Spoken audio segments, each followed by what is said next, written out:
जय श्री राम। विष्णु पुराण की जय। 13वां अध्याय भरत चरित्र।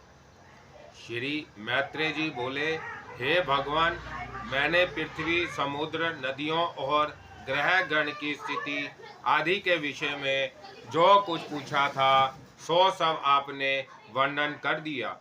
उसके साथ ही आपने यह भी बतला दिया कि किस प्रकार यह समस्त त्रिलोकी भगवान विष्णु के ही आश्रित हैं और कैसे परमार्थ स्वरूप ज्ञान ही सब में प्रधान है। किंतु भगवान, आपने पहले जिसकी चर्चा की थी वह राजा भरत का चरित्र मैं सुनना चाहता हूँ। कृपा करके कहिए। कहते हैं वह राजा भरत निरंतर योग युक्त होकर भगवान वासुदेव में चित्त लगाए शालग्राम क्षेत्र में रहा करते थे। इस प्रकार पुण्य देश के प्रभाव और हरि चिंतन से भी उनकी मुक्ति क्यों नहीं हुई, जिससे उन्हें फिर ब्राह्मण का जन्म लेना पड़ा। हे मुनि श्रेष्ठ, ब्राह्मण होकर भी उन महात्मा भरत जी ने फिर जो कुछ किया वह सब आप कृपा करके मुझसे कहिए। श्री पराशर जी बोले, हे मैत्रेय, वह महाभाग पृथ्वीपति भरत जी भगवान में चित्त लगाए चिरकाल तक शालग्राम क्षेत्र में रहे। गुणवानों में श्रेष्ठ उन भरत जी ने अहिंसा आदि संपूर्ण गुण और मन के संयम में परम उत्कर्ष लाभ किया। हे यज्ञेश, हे अच्युत, हे गोविंद, हे माधव, हे अनंत, हे केशव, हे कृष्ण, हे विष्णु, हे हरिकेश, हे वासुदेव, आपको नमस्कार है। इस प्रकार राजा भरत निरंतर केवल भगवान नामों का ही उच्चारण किया करते थे। हे मैत्रेय, वह स्वप्न में भी इस पद के अतिरिक्त और कुछ नहीं कहते थे और ना कभी इसके अर्थ के अतिरिक्त और कुछ चिंतन ही करते थे। वह निसंग योग युक्त और तपस्वी राजा भगवान की पूजा के लिए केवल समिध पुष्प और कुश का ही संचय करते थे। इसके अतिरिक्त वह और कोई कर्म नहीं करते थे। एक दिन वह स्नान के लिए नदी पर गए और वहां स्नान करने के अनंतर उन्होंने इस स्नोत्र क्रियाएं की। हे ब्राह्मण, इतने ही में उस नदी तीर पर एक असत्र प्रसवा प्यासी हरिणी वन में से जल पीने के लिए आई। उस समय जब वह प्राय जल पी चुकी थी, वहां सब प्राणियों को भयभीत कर देने वाली सिंही की गंभीर गर्जना सुनाई पड़ी। तब वह अत्यंत भयभीत हो अकस्मात उछलकर नदी के तट पर चढ़ गई। अतः अत्यंत उच्च स्थान पर चढ़ने के कारण उसका गर्भ नदी में गिर गया। नदी की तारंग मालाओं में पड़कर बहते हुए उस गर्भ भ्रष्ट मृग बालक को राजा भरत ने पकड़ लिया। हे मैत्रेय, गर्भपात के दोष से तथा बहुत ऊंचे उछलने के कारण वह हरिणी भी पहाड़ खाकर गिर पड़ी और मर गई। उस हरिणी को मरी हुई देख तपस्वी भरत उसके बच्चे को अपने आश्रम में ले आए। हे मुने, फिर राजा भरत उस मृग छोने का नित्य प्रति पालन पोषण करने लगे और वह भी उनसे पोषित होकर दिन दिन बढ़ने लगा। वह बच्चा कभी तो उस आश्रम के आसपास ही घास चरता रहता और कभी वन में दूर तक जाकर फिर सिंह के भय से लौट आता। प्रातःकाल वह बहुत दूर भी चला जाता तो भी स्वयं काल को फिर आश्रम में ही लौटा आता और भरत जी के आश्रम की पर्णशाला के आंगन में पड़ा रहता। हे द्विज, इस प्रकार कभी पास और कभी दूर रहने वाले उस मृग में ही राजा का चित्त सर्वदा आसक्त रहने लगा। वह अन्य विषयों की ओर जाता ही नहीं था। जिन्होंने संपूर्ण राजपाट और अपने पुत्र सदा बंधु बांधवों को छोड़ दिया था, वह ही भरत जी उस हरिण के बच्चे पर अत्यंत ममता करने लगे। उसे बाहर जाने के अनंतर यदि लौटने में देरी हो जाती तो वह मन ही मन सोचने लगते, ओहो उस बच्चे को आज किसी भेड़िए ने तो नहीं खा लिया, किसी सिंह के पंजे में तो आज वह नहीं पड़ गया। देखो उसके खुरों के चिन्हों से यह पृथ्वी कैसे चित्रित हो रही है। मेरी ही प्रसन्नता के लिए उत्पन्न हुआ वह मृग छूना ना जाने आज कहाँ रह गया है। क्या वह वन से कुशल पूर्वक लौटकर अपने सींगों से मेरी भुजा को खुजलाकर मुझे आनंदित करेगा। देखो उसके नवजात दांतों से कटी हुई शिखा वाले ये कुश और काश समाध्यायी ब्रह्मचारियों के समान कैसे सुशोभित हो रहे हैं। देर के गए हुए उस बच्चे के निमित्त भरत मुनि इसी प्रकार चिंता करने लगते थे, और जब वह उनके निकट आ जाता तो उसके प्रेम से उनका मुख खिल जाता था। इस प्रकार उसी में आसक्त चित्त रहने से राज्य भोग समृद्धि और सब जनों को त्याग देने वाले भी राजा भरत की समाधि भंग हो गई। उस राजा का स्थिर चित्त उस मृग के चंचल होने पर चंचल हो जाता और दूर चले जाने पर दूर चला जाता। कालांतर में राजा भरत ने उस मृग बाला द्वारा पुत्र के सजल नयनों से देखे जाते हुए पिता के समान अपने प्राणों का त्याग किया। हे मित्र, राजा भी प्राण छोड़ते समय स्नेहवश उस मृग को ही देखता रहा तथा उसी में तन्मय रहने से उसकी और कुछ भी चिंता नहीं किया। तदंतर उस समय की सुदृढ़ भावना के कारण वह जम्बू मार्ग के घोर वन में अपने पूर्व जन्म की स्मृति से युक्त एक मृग हुआ। हे द्विजोत्तम, अपने पूर्व जन्म का स्मरण करने के रहने के कारण वह संसार से उपरक्त हो गया और अपनी माता को छोड़कर फिर शालग्राम क्षेत्र में आकर ही रहने लगा। वहां सूखे घास फूस और पत्तों से ही अपना शरीर पोषण करता हुआ वह अपने मृगत्व प्राप्ति के हेतुभूत कर्मों का निवारण करने लगा। तदंतर उस शरीर को छोड़कर उसने सदाचार संपन्न योगियों के पवित्र कुल में ब्राह्मण जन्म ग्रहण किया। उस देह में भी उसे अपने पूर्व जन्म का स्मरण बना रहा। हे मित्र, वह सर्व विज्ञान संपन्न और समस्त शास्त्रों के मर्म को जानने वाला था तथा अपने आत्मा को निरंतर प्राकृतिक से परे देखता था। हे महामुने, आत्मज्ञान संपन्न होने के कारण वह देवता आदि संपूर्ण प्राणियों को अपने से अभिन्न रूप से देखता था। उपनयन संस्कार हो जाने पर वह गुरु के पढ़ने पर भी वेद पाठ नहीं करता था तथा ना किसी कर्म की ओर ध्यान देता और ना कोई अन्य शास्त्र ही पढ़ता था। जब कोई उससे बहुत पूछताछ करता तो जड़ के समान कुछ असंस्कृत आसार एवं ग्रामीण वाक्यों से मिले हुए वचन बोल देता। निरंतर मैला कुचैला शरीर, मलिन वस्त्र और अपरिमार्जित दंत युक्त रहने के कारण वह ब्राह्मण सदा अपने नगर निवासियों से अपमानित होता रहता था। हे मित्र, योग श्री के लिए सबसे अधिक हानिकारक सम्मान ही है जो योगी अन्य मनुष्यों से अपमानित होता है। वह शीघ्र ही सिद्धि लाभ कर लेता है। अतः योगी को सन्मार्ग को दूषित ना करते हुए ऐसा आचरण करना चाहिए जिससे लोग अपमान करें और संगति से दूर रहें।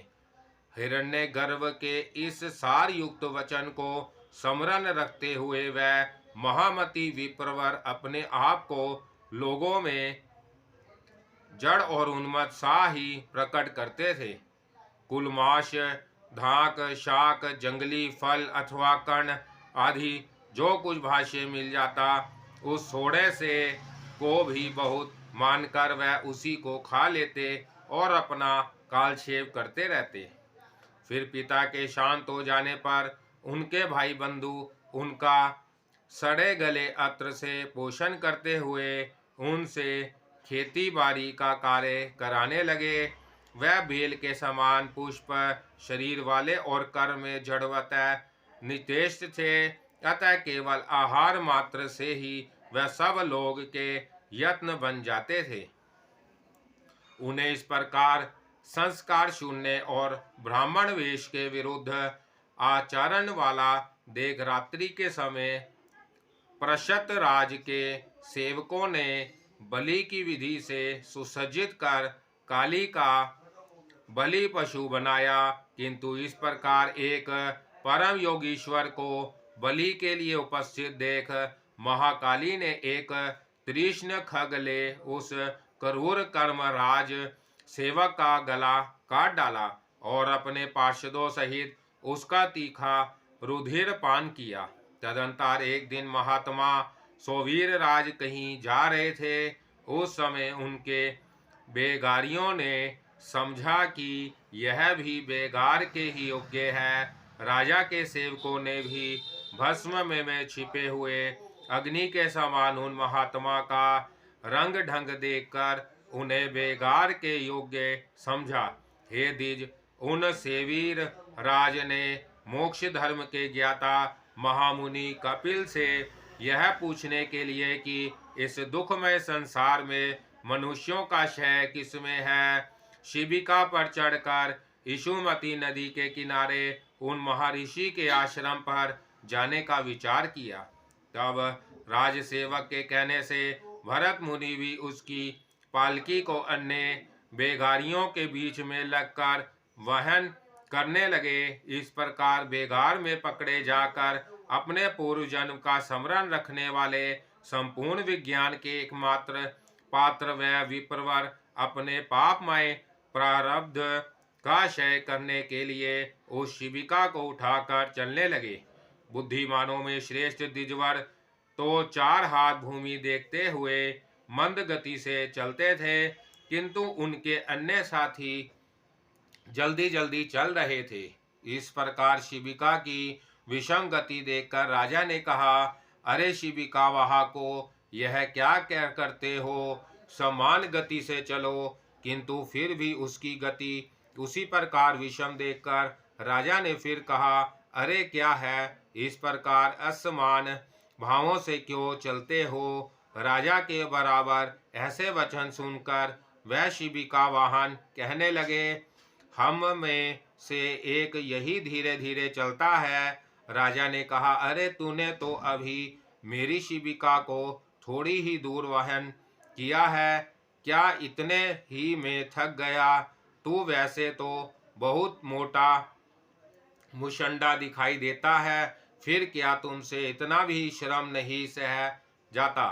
ब्राह्मण बोले, राजन, मैं ना मोटा हूँ और ना मैंने अपनी शिबिका ही उठा रखी है।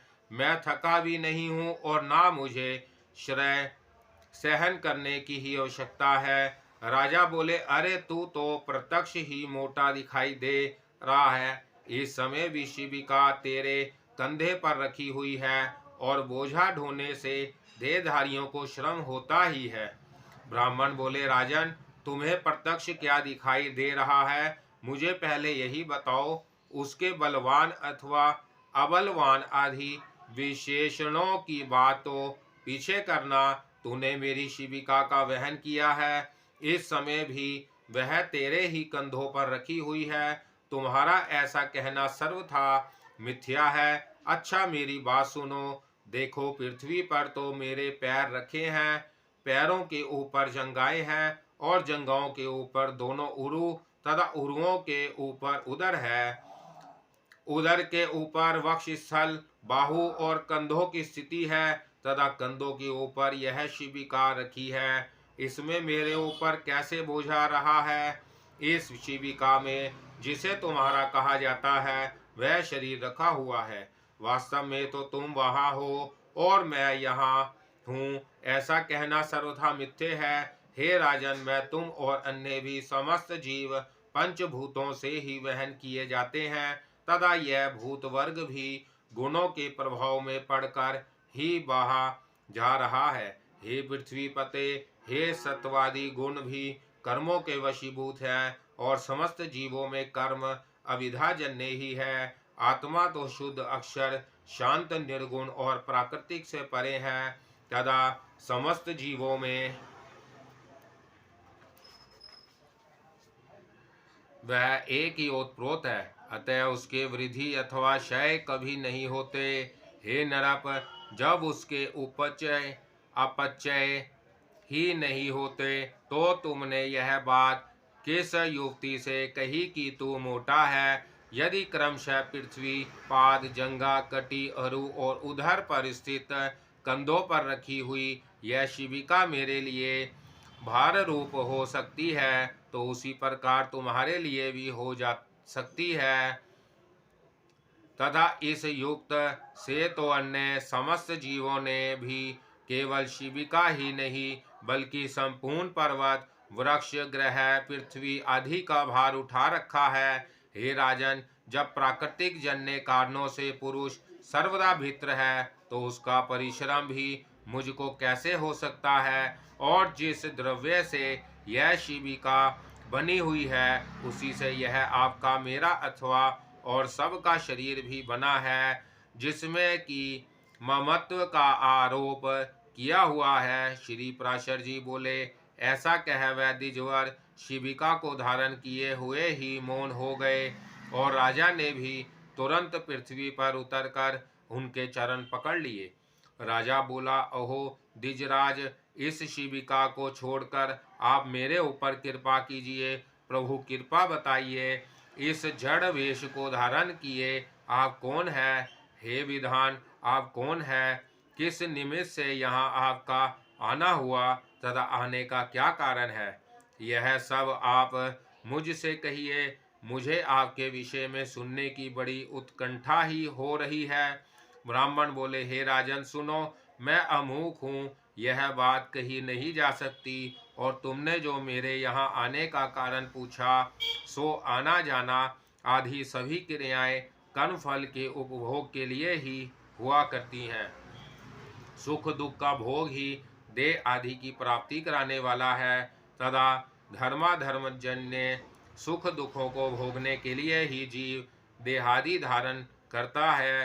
हे भूपाल, समस्त जीवों की संपूर्ण अवस्थाओं के कारण वह धर्म और अधर्म ही है। फिर विशेष रूप से मेरे आगमन का कारण तुम क्यों पूछते हो? राजा बोला, अवश्य ही समस्त कर्मों कार्यों में धर्म और अधर्म ही कारण है, और कर्म फल के उपभोग के लिए ही एक देह से दूसरे देह में जाना होता है।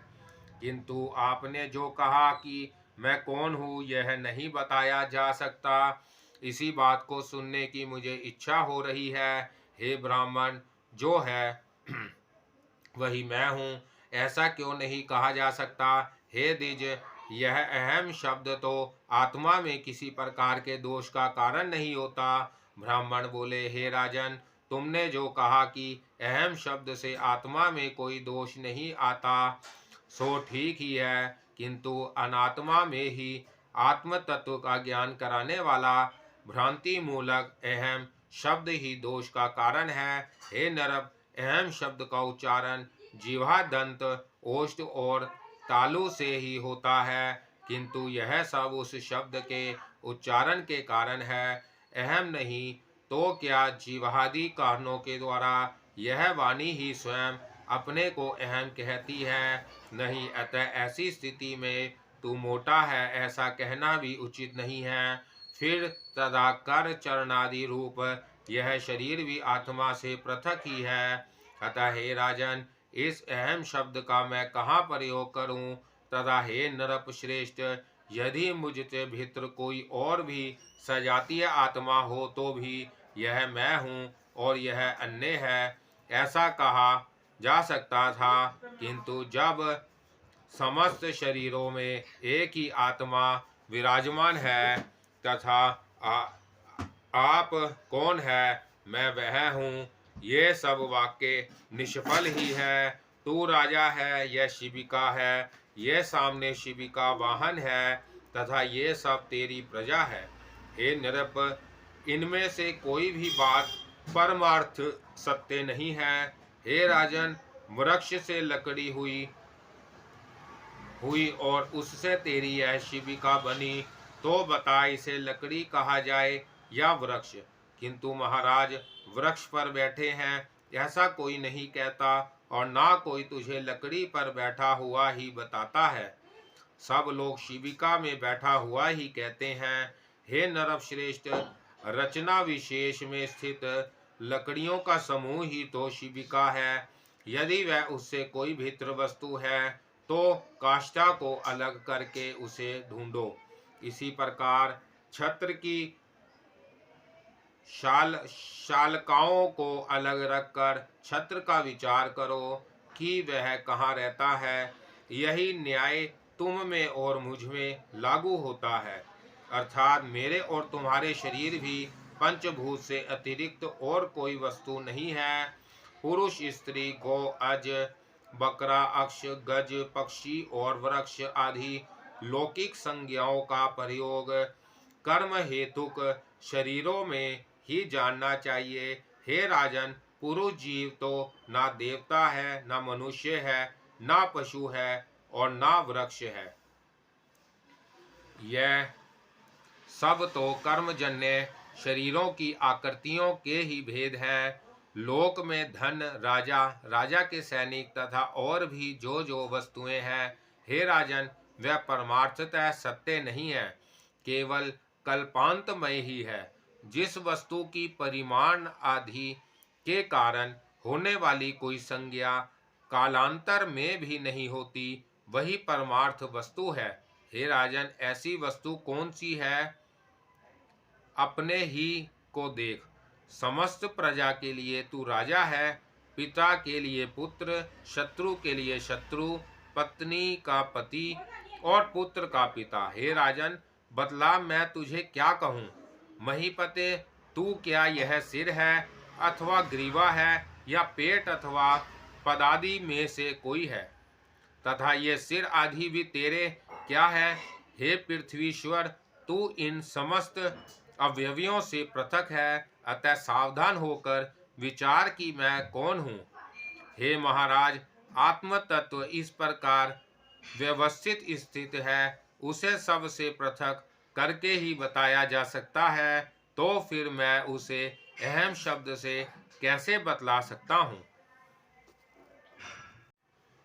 जय श्री राम। विष्णु पुराण की जय। 14वां अध्याय, जड़ भरत और सोवी नरेश का संवाद। श्री पराशर जी बोले, उनके ये परमार्थ मय वचन सुनकर राजा ने विनयवनत होकर उन विप्रवर से कहा।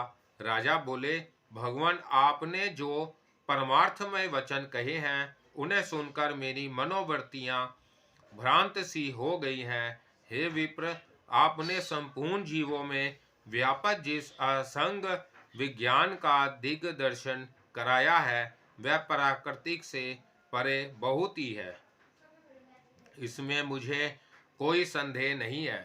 परंतु आपने जो कहा कि मैं शिविका को वहन नहीं कर रहा हूँ, शिविका का मेरे ऊपर नहीं है, जिसने इसे उठा रखा है वह शरीर मुझसे अत्यंत पृथक है। जीवों को प्राकृतिक गुणों सत्व रज तम की प्रेरणा से होती है और गुण कर्मों से प्रेरित होकर प्रवृत्त होते हैं। इसमें मेरा कर्तव्यत कैसे माना जा सकता है?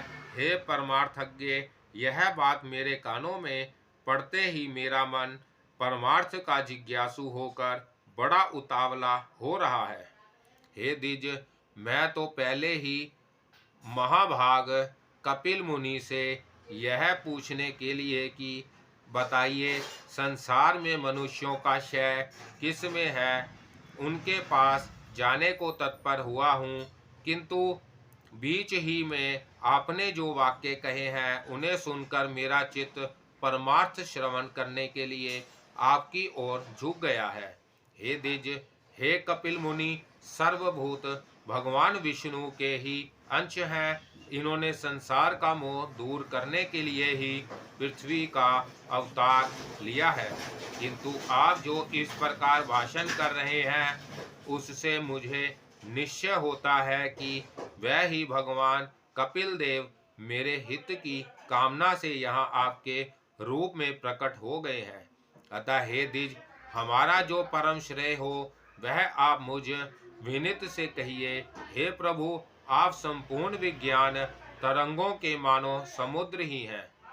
ब्राह्मण बोले, हे राजन, तुम श्रेय पूछना चाहते हो या परमार्थ?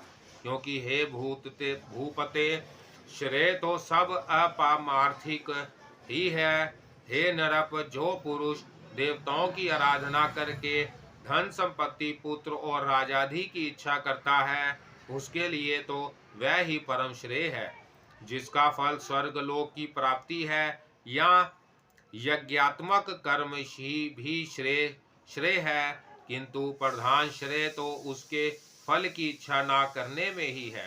अतः हे राजन, योग युक्त पुरुष को प्राकृतिक आदि से अतीत उस आत्मा का ही ध्यान करना चाहिए, क्योंकि उस परमात्मा का सहयोग रूप श्रेय ही वास्तविक श्रेय है। इस प्रकार श्रेय तो सैकड़ों हजारों प्रकार के अनेकों हैं, किंतु ये सब परमार्थ नहीं है।